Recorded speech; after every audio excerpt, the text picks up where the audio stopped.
Hello and welcome to Eye on Africa here on France 24. I'm Clarisse Fortuné. Our top stories. In Sudan, paramilitary forces have stepped up their attacks on refugee camps around Fasher. Zamzam camp, home to more than 500,000 refugees, has been the site of heavy shelling and gunfire for the past 2 days. The main Gabonese opposition figure, Alain-Claude Billy Binze, acknowledges his defeat but denounces questionable conditions surrounding his opponent's victory. The coup leader who overthrew the Bongo dynasty, Brice Oligui Nguema, was elected president with over 90% of the vote. Baolé, Dioula, Dan, some of the many languages spoken in Ivory Coast. But the French remains the official language taught in school. Now, the government is introducing a new program that mixes local languages.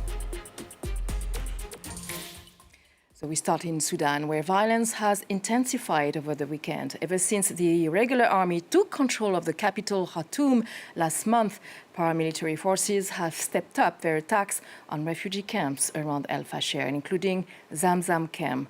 Home to more than 500,000 refugees, it had been the site of heavy shelling and gunfire for the past 2 days. The UN says more than 400 people are feared dead in the latest attacks. Emerald Maxwell has the latest. These people fled from Zamzam and Abu Shouk refugee camps some 80 kilometers away after the RSF attacked them. On Sunday, the paramilitary group said they'd taken Zamzam, home to over 500,000 refugees. The RSF denied targeting civilians, saying that the army was using the camp as a military base. But hundreds are feared dead. The Rapid Support Forces deployed military units to protect civilians and humanitarian workers in Zamzam camp. The terrorist army of the Islamic movement and its affiliate armed mercenary groups had turned the camp into a military base and used civilians as human shields. The RSF's ground and aerial offensive in the area began Friday, with the rebels also taking the town of Kadada. It's part of the RSF's bid to take the nearby city of Fasher, the provincial capital of North Darfur, and the last in the region not under its control. The conflict has essentially divided Sudan in two, with the army holding sway in the east and the RSF controlling most of Darfur in the west and parts of the south. Zamzam and Abu Shouk camps are among 10 areas in Sudan where famine has been confirmed. The war has created the world's largest humanitarian crisis, with about half of Sudan's population facing extreme hunger. It's going to be a challenging task for Faure Gnassingbé. Togo's leader has accepted to be the African Union's mediator in a conflict in Eastern Democratic Republic of Congo. Qatar has also launched talks between members of the M23 rebels and Congolese delegations. But on the ground, the situation is becoming more tense after weeks of calm. Clashes have been reported in the Kalehe territory in South Kivu, as well as in the western part of Goma, the capital of North Kivu. According to authorities, at least 50 people were killed in Goma during fighting that took place overnight from Friday to Saturday. Now, Tanzania's ruling CCM party has governed the country since 1977 and is now set to face little serious opposition in upcoming elections. The country's main opposition party, Chadema, has been disqualified ahead of the elections due in October of this year. The move follows the arrest of its leader, Tundu Lissu, who's faced years of political pressure, exile, and even an assassination attempt. Olivia Bizot. Just months before Tanzania's general election, the country's main opposition party has been taken off the ballot. The Electoral Commission says that Chadema was disqualified for refusing to sign a mandatory code of conduct. There will be no second chance.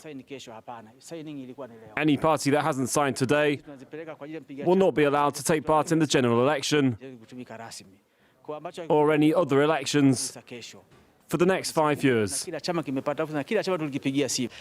the party in question says that these rules are hugely unfair. The news comes just days after Chadema leader Tundu Lissu was arrested. He was charged with treason after a rally where he called for electoral reforms. Now, Lissou is no stranger to political risk. Back in 2017, his car was shot at 16 times in an assassination attempt. He went into exile, returned in 2020 to run against then-President John Magufuli, but left again after claiming that election was rigged.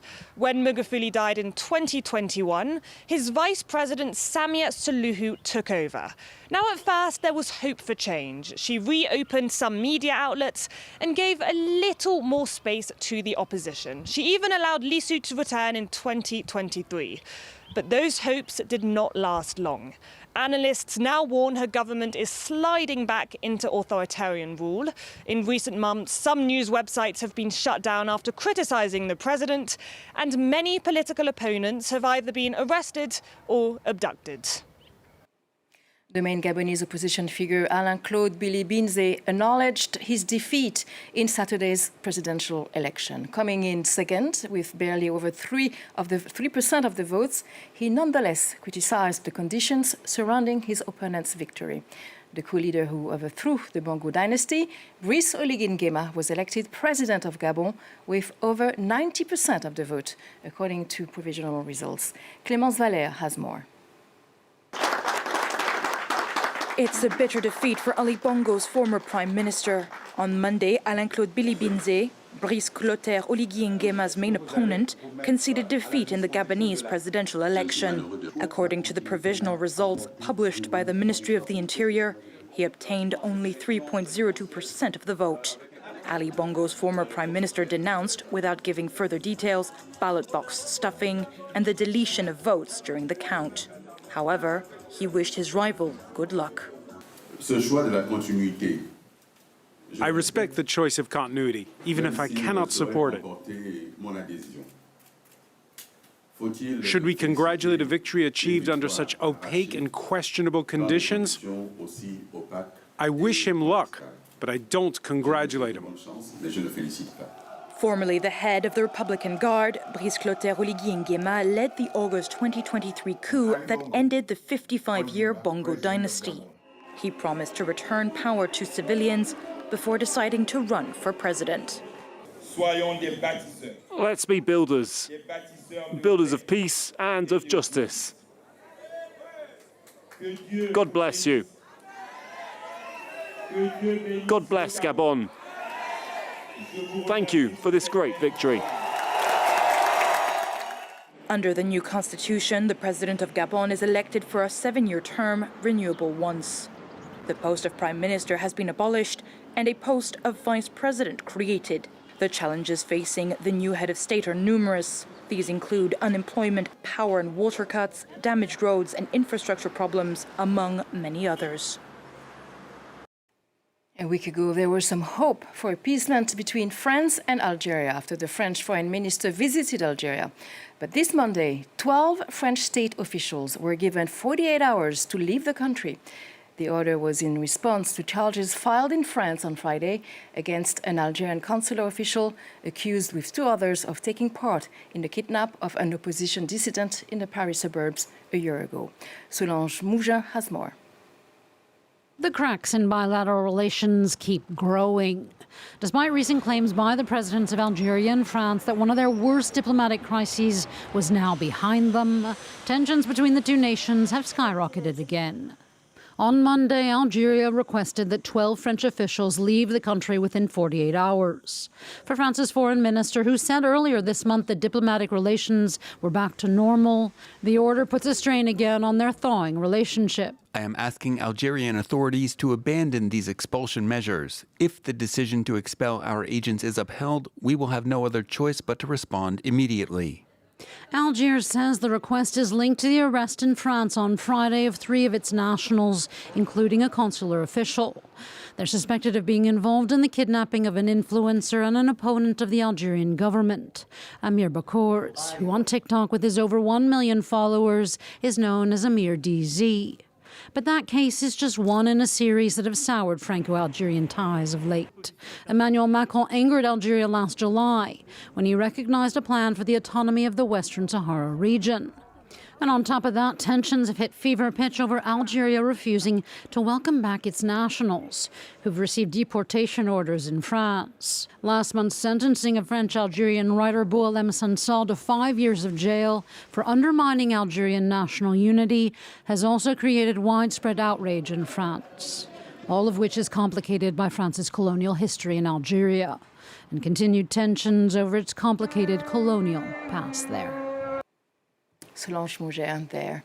More than 60 languages are spoken in Ivory Coast, but French has been used for education since colonization, which can make it harder for some kids to learn in class. Now, the government is introducing a new program that mixes local languages. Julia Guggenheim and Damien Kofi report from Diéné Dien in the north of the country. This is not the typical Ivorian classroom. Half of the lessons are given in Dioula, the language of the majority ethnic group in this village. 47% of the population is illiterate in the Ivory Coast. According to UNESCO, learning to read and write is more difficult when lessons are given in French, a language not widely spoken in rural areas. So it's easier for children to learn to read and write in their mother tongue. The children arrived in 6th and 5th grade without knowing how to read. They had difficulties. We had showed them the notebooks, but they couldn't copy the lessons. French was gradually introduced, and now the children are able to read and write. Today, only 37 schools have implemented this national language teaching program known as Elan. By 2027, the government wants to multiply that figure by 10. Before, French was the only language spoken at school. Anyone who spoke Dioula at school used to be punished. I have two daughters, one who does Elan and the other who does French. The one who does Elan really expresses herself better than the one who does French. Despite positive results, the program has been rejected by some parents. They don't understand that we're going to do the transposition in French. They think that if the child has to speak Dioula at home and he has to speak Dioula at school, then there's no point in them going to school. And there are villages where there are Senufo and Dioulas. So the Senufo also ask why it's not Senufo that they're going to speak. And they too refuse. The Elan program currently exists in 7 of the most spoken Ivorian languages, but its implementation is difficult in a country with 63 different ethnic groups. And this concludes our edition of Eye on Africa. Thank you for watching, and more news coming up.